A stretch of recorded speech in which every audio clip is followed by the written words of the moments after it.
Hey there friend, what's up? My name is Olukayode Deliri, and today I'm going to debunk some myth about Bible storytelling. And the first of this kind is, a lot of people have always asked me, who did the people of old got married to?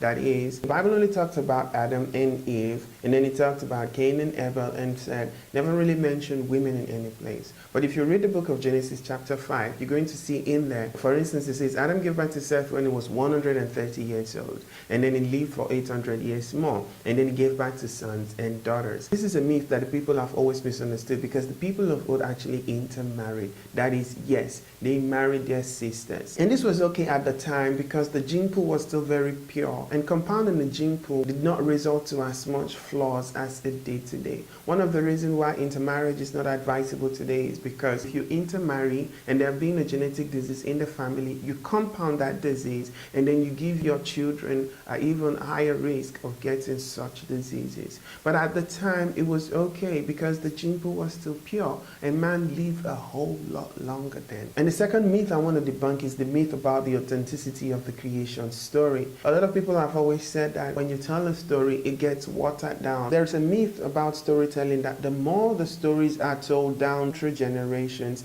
the more details that are missing and are lost in the story. But you need to understand that the creation story is a little different because Adam lived 930 years old. That means that Noah's father Lamech was actually born when Adam was alive. And so Noah's father had the story of creation first and from Adam. There is no way any detail of that story would have been missed out because he heard the story firsthand from the first man himself. Now Noah himself had the story from his father, so you can understand that Noah got the story second hand. Noah's children got the story third hand. So the story remained and all the details of it remain in its authentic form. Now you need to understand that even after the flood, Noah still lived for 350 years. Now all of these dates are very important and help you understand that the Bible story have always been very detailed and no detail has been lost down through the generations. Today we're going to do something fun. I'm starting a new series called Stories in 1 Minute,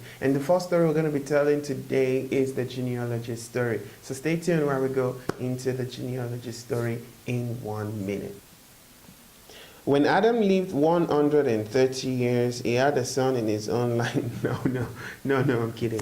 We ain't gonna do it like that. So when Adam was 130 years old, he gave birth to a son and named him Seth. And all the days of Adam was 930 years. When Seth was 105 years old, he gave birth to Enosh and gave birth to other sons and daughters. And all the days of Seth was 912 years old. When Enosh was 90 years old, he gave birth to a son and named him Kenan. Enosh lived altogether 815 years old. When Kenan was 70 years old, he gave birth to a son and named him Mahalalel, and he lived 840 years. At 65, Mahalalel gave birth to a son and named him Jared, and lived altogether 895 years old. Jared gave birth to Enoch at 162 and lived 962 years. Enoch gave birth to Methuselah at the age of 65. All the days of Enoch was 365 years. Am I going to make it? I think I'm going to make it. At 187, Methuselah gave birth to Lamech, and he lived altogether 969 years. At age 182, Lamech gave birth to Noah, and all the years of Lamech was 777 years. Now Noah was 500 years old when he gave birth to Shem,